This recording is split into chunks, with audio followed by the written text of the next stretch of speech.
take out your history book, open page number 1, chapter 1, tracing changes through 1,000 years. Here in the history chapter 1, tracing changes through 1,000 years. आज हम उन changes का means होता है बदलाव। आज हम उन बदलाव के बारे में पढ़ेंगे, उस चेंजेस के बारे में पढ़ेंगे जो 1000 साल पहले से होते आ रहे हैं। 1000 साल पहले कोई चीज़ काम करने का तरीका, रहने का तरीका दूसरा था, लेकिन अब चीज़ें बदल चुकी हैं, अब चेंजेस आ चुके हैं और अब लोग कुछ और खाते हैं, कुछ और तरीके से रहते हैं, कुछ और ऑक्यूपेशंस होते हैं। पहले लोग कैसे रहते थे, लोगों का रहन सहन कैसा था, वहाँ पे पॉलिटिक्स क्या चलती थी, वहाँ की हिस्ट्री क्या थी, वहाँ पे कंटेंट सोर्सेज, लोग रहते कैसे थे, ये सब आज हम इस चैप्टर में पढ़ेंगे। हम ये पढ़ेंगे कि कैसे कैसे changes, day by day changes कैसे कैसे आए और हमारी सिटी, हमारी कंट्री कैसे डेवलप होती गई। आपने 6th में डेट्स पढ़ी होंगी। जब जीसस क्राइस्ट का बर्थ हुआ था तब हमने डेट काउंट करना स्टार्ट कर दिया था। पहले लोगों को डेट नहीं पता थी, कौन सा दिन चल रहा है, कौन सी डेट है, ये किसी को नहीं पता था।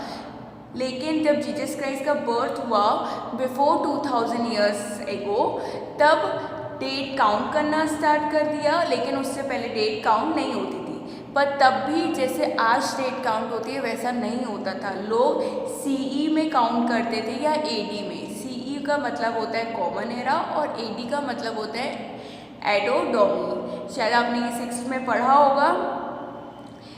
आपने 6th क्लास में आपने 350 से 750 तक पढ़ा होगा, लेकिन हम यहाँ पे पढ़ेंगे 750 से 1750 CE तक। मतलब ये कॉमन एराज हैं, ये डेट है कि उन सालों के बीच में कितने बदलाव आए, कैसे आए, तब लोगों का रहन सहन कैसा था, लोग रहते कैसे थे, लोग खाते क्या थे, लोग पहनते क्या थे और लोगों का ऑक्यूपेशन कैसे था, और ये डे बाय डे उसमें परिवर्तन, उसमें बदलाव कैसे आया। Okay, here the chapter 1, tracing changes through 1000 years.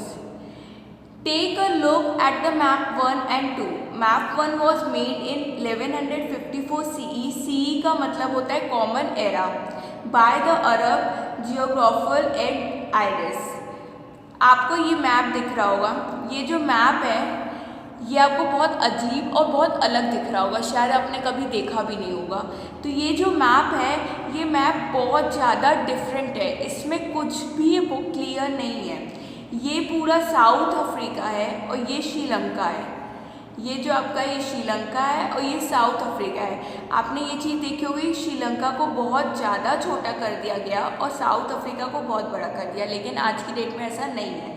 तो जब पहले मैप बने थे, जब फर्स्ट टाइम किसने मैप बनाया था, अरब जियोग्राफर एल आइरिस, जो कि कब बनाया था, 1154 CE में। CE का मतलब कॉमन एरा। तब डेट को, तारीख को इन चीज़ों में काउंट किया जाता था। तो ऐसा मैप बना था जिसमें कुछ भी क्लियर नहीं था, लेकिन एक ट्राई था, एक कोशिश थी, जो कि फर्स्ट टाइम मैप ऐसा बनाया गया था। Okay, the section reproduce here is a detail of Indian subcontinent from his larger map of the world. इसमें इंडियन सब कॉन्टिनेंट को मार्क किया गया है, जो कि बहुत बड़ा मैप इस दुनिया का बनाया गया था। Map 2 was made in 1720s by the French cartographer. The two maps are quite different even though they are the small area. Map 2 कब बनाया गया था, 1720s में। तब CE चलता था, लेकिन फिर डेट चेंज होने लगी, उसमें डेवलपमेंट आने लगा। तो 1720s में क्या बना था, एक मैप बनाया गया था। किसने, फ्रेंच कार्टोग्राफर। कार्टोग्राफर का मतलब होता है a person who makes map. Cartographer का मतलब होता है जो मैप्स बनाए, उसे कार्टोग्राफर बोलते हैं। तो फ्रेंच कार्टोग्राफर था जिसने 1720 में एक मैप बनाया। इसके बाद इस मैप को डेवलप किया गया और एक मैप बनाया। अगर आप टर्न करोगे पेज नंबर 2 में, तो ये है मैप 2, जो कि फ्रेंच कार्टोग्राफर ने बनाया, और ये मैप 1 से और डेवलप मैप बनाया गया। इसमें बहुत चीज़ें क्लियर नहीं हैं, लेकिन बहुत सारी चीज़ें ऐसी हैं जो हमें दिख रही हैं। Come to the page number 1. The two maps are quite different even though they are the small area. दोनों मैप एक दूसरे से डिफरेंट हैं. क्यों? क्योंकि उसमें स्मॉल एरियाज़ हैं, अलग अलग एरियाज़ हैं और उसमें मार्किंग भी अलग अलग की गई है. ये एक स्टेप अप डेवलप किया गया है. In the Earl Aries map, South India is where we would expect to find North India and Sri Lanka in the island at the top. वो क्या एक्सपेक्ट कर रहे थे कि नॉर्थ इंडिया ऊपर होगा और Sri Lanka. Places name are mark in Arabic. Come to the page number 2. And there are small well known names like Kannauj in Uttar Pradesh. Map 2 was made nearly 600 years after map 1. Map 1 जब 1 बना उसके 600 साल बाद मैप 2 बना. ये चीज़ आपको पता होनी चाहिए. जब मैप 1 बना तो उसके 600 साल बाद मैप 2 बना, जिसमें एक स्टेप अप डेवलप किया गया है. During which time information about the subcontinent had change constantly. फिर मैप 2 में एक डेवलपमेंट आया जिसमें सब कॉन्टिनेंट्स को अलग तरीके से दिखाया गया, शहर कंट्रीज़ को अलग दिखाया गया, ताकि सबको पता चले, बहुत क्लियर हो कि हमारी कंट्री, हमारा जो वर्ल्ड मैप है कौन सी जगह कहाँ पे है. तो ये 600 साल बाद बनाया गया इस मैप को और एक स्टेप अप डेवलप किया गया.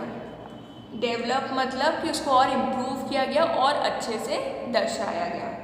This map seems more familiar to us and the coastal area in particular surprisingly detailed. ये मैप हमारे से बहुत ज़्यादा फेमिलर है और जो कोस्टल एरिया है वो ऐसी है कि जो कोस्टल एरियाज़ है उसे और क्लियरली दिखाया गया है. This map was used by European sailors and merchants on their voyage. इस मैप को यूरोपियन सेलर्स यूज़ करते हैं. आपने देखा होगा जहाज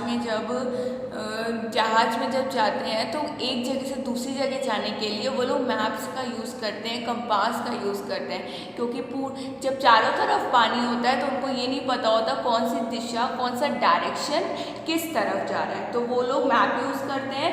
तो वो लोग जो मैप 2 है वो कौन ज़्यादातर यूज़ करता था? European sellers. Now come to the page number 3. Equally important is the fact that the science of cartography differ in the two periods. ये equally important is the fact that science of cartography different in the two period. 2 period में define किया गया इस map को. एक map 1 फिर map 2. Map 2 कब आया था? मैप 1 के 600 साल पुराना, जो कि आपको डेट भी दी हुई है. 1720s में मैप 2 आया था. When the historians read documents, maps and texts from the past, they have to be sensitive to the different historical backgrounds, the context in which information about the past was produced. जो historical से उनने documents, maps, text ये सब चीज़ों को बनाया, develop किया. और कैसे बनाया? अपनी हिस्ट्री को देख के, आसपास की चीज़ों को देख के, और जो उनको हिस्ट्री मिलती थी, जो मैन्यूस्क्रिप्ट्स हो गया, इंस्क्रिप्शंस हो गया, या फिर उस टाइम पे जो चीज़ें होती थी, जैसे जैसे सिटीज़ डेवलप होती गई, जैसे जैसे कंट्रीज़ डेवलप होती गई, वैसे ही धीरे धीरे उन्होंने मैप बनाना शुरू कर दिया. न्यू एंड ओल्ड टर्मिनोलॉजीज़ का मतलब होता है कि जो चीज़ें पहले दूसरे तरीके से होती थी लेकिन अब दूसरे तरीके से होती है. न्यू एंड ओल्ड मतलब पुराना, न्यू मतलब नया. मतलब पहले वो चीज़ दूसरे तरीके से की जाती थी लेकिन अब दूसरे तरीके से होती है. टर्मिनोलॉजीज़ का मतलब होता है कि अलग अलग परिभाषाएँ, मतलब अलग अलग ढंग से कोई काम किया हो.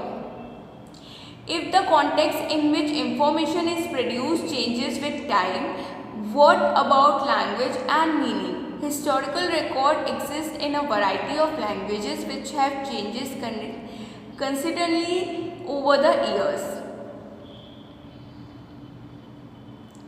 इस कॉन्टेक्स्ट में एक इन्फॉर्मेशन है कि हमें अपने लैंग्वेजेस के बारे में चेंज हुआ. जैसे कि आपने पढ़ा होगा, सबसे पहले संस्कृत लैंग्वेज चलती थी. धीरे धीरे इम्प्रूव होता गया और लैंग्वेजेस आती गई. आज हम हिंदी लैंग्वेज में बात करते हैं, लेकिन जो अलग अलग रिलीजन्स हैं उनके अलग अलग लैंग्वेजेस भी होती हैं, तो लैंग्वेजेस में भी धीरे धीरे इम्प्रूव आने लगा। Medieval Persian, for example, is different from the modern Persian. The difference is not just with regard to grammar and vocabulary. The meaning of the words also change over time. धीरे धीरे जो words आए, new words आने लगे, तो उसका meaning भी धीरे धीरे चेंज होने लगा। जैसे जैसे लैंग्वेज इम्प्रूव होती गई, जैसे जैसे लैंग्वेजेस को कन्वर्ट करने लगे, तो उसके अलग अलग मतलब आने लगे और वर्ड्स के भी अलग अलग मतलब निकलने लगे।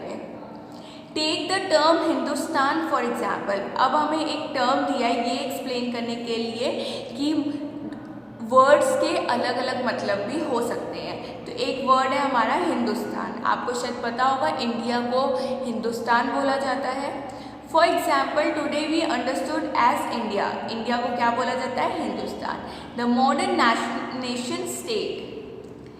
When the term was used in the 13th century by Mehmed Siraj, a chronicler who wrote a Persian, he meant the areas of Punjab, Haryana and the land between the Ganga and Yamuna. Hindustan कैसे बोला जाता था? हिंदुस्तान उन जगहों को बोला जाता था, उन एरिया के लोगों को बोला जाता था जो कि पंजाब, हरियाणा और गंगा और यमुना के आसपास रहते थे, उन लोगों को हिंदुस्तान बोला जाता था। पहले इंडिया को हिंदुस्तान नहीं बोला जाता था, हिंदुस्तान किसी और जगह के नाम थे जो एरिया में पंजाब, हरियाणा और गंगा और यमुना वहाँ के लोगों को हिंदुस्तान बोला जाता था। He use the term in the political sense for land that were a part of the dominance of the Delhi सुल्तान।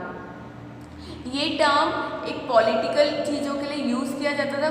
जो कौन यूज़ करता था? सुल्तान। दिल्ली के जो सुल्तान थे वो इन वर्ड्स को यूज़ करते थे। जो वहाँ के महाराजा थे वो ये वर्ड यूज़ करते थे। हिंदुस्तान जो ग्रुप ऑफ पीपल को बोला जाता था।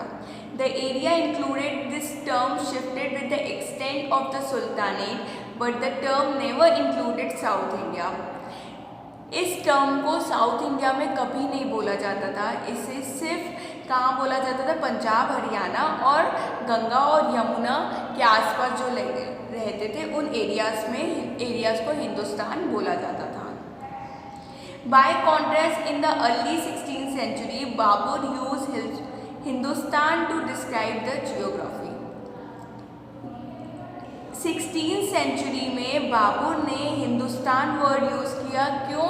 क्योंकि ज्योग्राफी को एक्सपैंड करने के लिए, ज्योग्राफी को डिस्क्राइब करने के लिए हिंदुस्तान वर्ड यूज़ किया।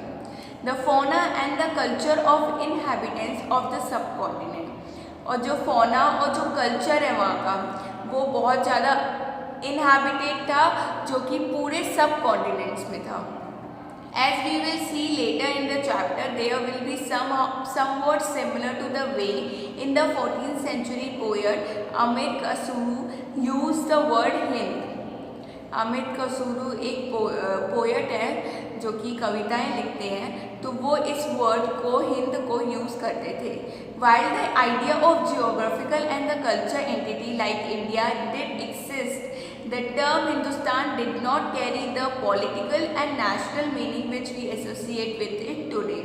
जैसे कि आज हम हिंदुस्तान वर्ड ऐसे कॉमनली जनरली यूज़ कर लेते हैं, लेकिन पहले ऐसा नहीं होता था। वो लोग किसी भी पॉलिटिक्स में या कोई भी जो नेशनल मीनिंग होता है ना, नेशनल मीनिंग मतलब जो कंट्री होती है उसका मतलब नहीं निकालते थे। लेकिन इसके बाद आपको शायद पता होगा इंडिया नेम कैसे पड़ा, जो हमारी इंडस रिवर है उससे इंडिया का नेम पड़ा था। तो इंडिया का मतलब ही हिंदुस्तान था, तो इंडिया को हिंदुस्तान बोलने लगे। लेकिन पहले किसी भी नेशनल कंट्री का मीनिंग हिंदुस्तान नहीं हुआ करता था, ये ऐसा जनरल वर्ड हुआ करता था। लेकिन अब इंडिया का मतलब होता है Hindustan. Okay, historians today have to be careful about the term they use because they made different things in the past. अब जो वर्ड्स हम यूज़ करते हैं पहले के टाइम पे 1000 साल पहले ये वर्ड्स का दूसरा मतलब हुआ करता था, लेकिन अब इस मतलब को चेंज हो गया है। अब वर्ड्स के मीनिंग्स चेंज हो गए हैं, इसलिए अब हर जगह कोई ना कोई वर्ड जब यूज़ किया जाता है तो उसका मतलब कुछ और होता है।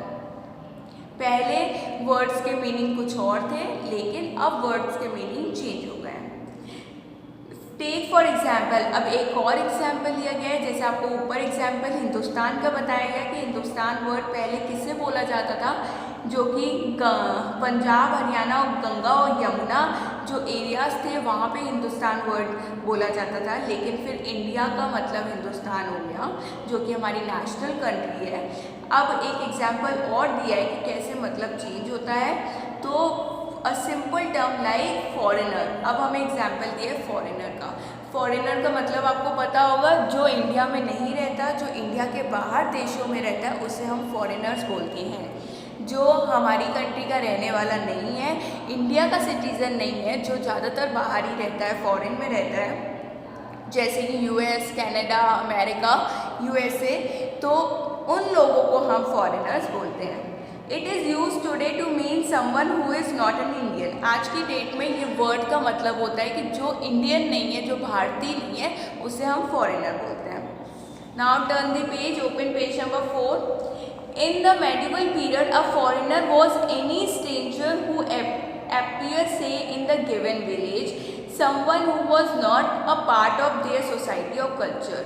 जो हमारी कल्चर, हमारे रिलीजन का नहीं है, जो हमारे सोसाइटी का नहीं है, उसे भी हम फॉरेनर बोलते हैं। जो दूसरे गांव में रहता है, जो विलेज में रहता है, उसे हम फॉरेनर नहीं बोलते। हमारे लिए फॉरेनर का मतलब ये होता है कि जो इंडिया का सिटीज़न नहीं है, जो बाहर रहता है, ज़्यादातर वो फॉरेन में रहता है, बाहर के देशों में सर्वाइव करता है, तो उसे हम फॉरेनर बोलते हैं। लेकिन पहले 1000 साल पहले क्या होता था कि फॉरेनर वर्ड इसलिए यूज़ किया जाता था, फॉरेनर उन्हें बोला जाता था जो दूसरे गाँव में रह रहे हैं, जो दूसरे गांव में रह रहे हैं, उनके साथ नहीं रह रहे हैं, उनकी कॉलोनी का नहीं है, उनकी सोसाइटी का नहीं है, उनकी कल्चर का नहीं है, तो उसे फॉरेनर बोला जाता था। In India the term pardesi might be use to describe such a person in the Persian ajnabi. हम परदेसी यूज़ करते हैं, शायद आपको पता होगा, जो बाहर देशों में रहते हैं, फॉरेन में रहते हैं, उसे परदेसी बोलते हैं। A city dweller therefore might have regarded a forest dweller as a foreigner, but two peasants living in the same village were not foreigners।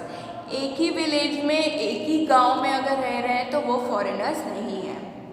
Even though they may have different religions और caste background, जबकि उनका अलग अलग धर्म है, अलग अलग cast है, अलग अलग रिलीजन है, फिर भी वो फॉरेनर नहीं कहलाएंगे, क्योंकि वो एक ही गांव में रह रहे हैं, एक ही शहर में रह रहे हैं, और एक ही अगर कॉलोनी में रह रहे हैं, तो वो उनको फॉरेनर नहीं बोलेंगे। लेकिन पहले 1000 साल पहले जब वो एक ही जगह में रहते थे, एक साथ रहते थे, तो उसे फॉरेनर नहीं बोलते थे। लेकिन जो लोग दूसरे गांव में रहते थे, तो उन्हें फॉरेनर बोला जाता था। लेकिन आज की डेट में हम फॉरेनर उनको बोलते हैं जो इंडिया का सिटीज़न नहीं है, जो हमारे इंडिया में नहीं रहता, जो भारतीय नहीं है, जो फॉरेन में रहता है, फॉरेन में सर्वाइव करता है, ज़्यादातर उसको फॉरेन में ही रहता है, तो उन्हें हम फॉरेनर बोलते हैं। जैसे कि कनाडा, यूएस, अमेरिका, इन सब जगहों में जो रहता है उसे हम फॉरेनर्स बोलते हैं। Okay, thank you.